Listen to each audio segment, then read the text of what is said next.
But you made an amazing deal Yeah. with Clive Davis, which to me, Clive is one of the, I don't know about now because he's kind of out of the business now somewhat, but for a long, long, long time, man, Clive was one of the last record cats, to me, anyway, in the business. So that was interesting. I had an interesting chain of events, and it started when I moved out here after I left Stevie Wonder. He taught me how to write songs.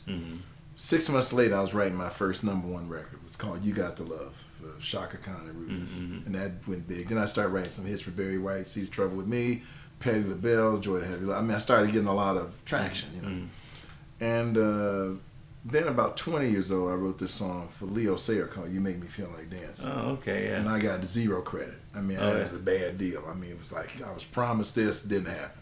Yeah. And this, to make the short of it, this went on for a while, and I never got my due. And then they were supposed to cut an album on me, and I was supposed to get more of this, but none of that never happened. And I had given him 2 songs, that one and Jack and Jill. Jack and Jill. And so after he didn't pay me for that song, it really cheated me out of the thing.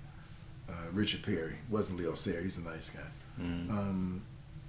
The person that ran his company, Carol Childs, it was Carol Pincus at the time. She felt so bad about it that this young kid from Detroit was getting abused this bad that she actually, even though she was running his publishing company, she took my song to Roger Birnbaum, who took it to Clive Davis, which she immediately got fired for. Okay? No, and Clive loved the song. Yeah. Okay. So the good news is when I went to Clive, it wasn't like it was my first record deal because I had a lot of things going. Like I would tell somebody, if you were going to make your first deal and you hadn't really done anything before, you're not going to get everything. It ain't going to happen. Yeah. It's just not. You know? But when I got to Clive, I only had a demo tape with one song and a piece of another song, which everybody thought was amazing too, because I didn't have 4 or 5 songs like everybody got to say. I really didn't know how to sing that well, so I wasn't singing on it too much. It was like a demo stuff going on. But he loved the song, and as you said, people they start with a song. They got to have a song to build a thing around. So when I got with Clive, his whole thing was, I'll get you the best producer, I'll get you the best studio, I'll get you everything you need. Just cut this song for me, right? And at that point, if you think about it, from 13 years old to 20 or 21 years old, I had already been doing this for 8 years. So most of the stuff that happened to most of my friends had already happened to me. I'd already had a deal on A&M and got kicked off. I mean, I'd already done a lot of things, And so when I got with Clive, my mindset was different. My mindset was, okay, I hear you, but you like the song. Can we try it this way? And if you even read his book, he wrote a chapter in his book about me. And he says, this young kid comes in who never produced the record before, saying he wants to publish it, he wants to produce it, he wants to do this. He wants to cut it in his own studio, which and it's at his house, and nobody's even heard of that at the time. And in Clive books, he says, this was long before Prince. He says, we did it before Prince. Right. He says, I don't know why, but I said, okay.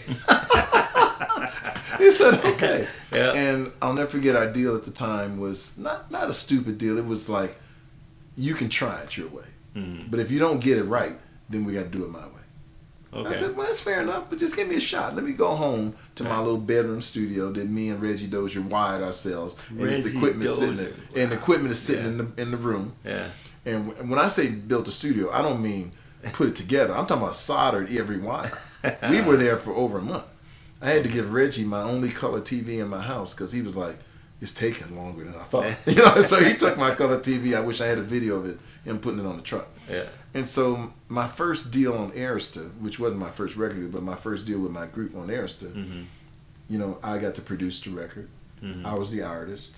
I got to publish all the songs. This was radio. Radio. Radio, right. And it was a production deal through my production company. Right. And it was in my studio.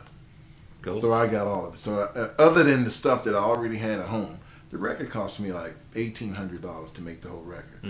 Pay a couple of background singers, and I bought one big reel of tape, put all the songs in one reel of tape, and that was it.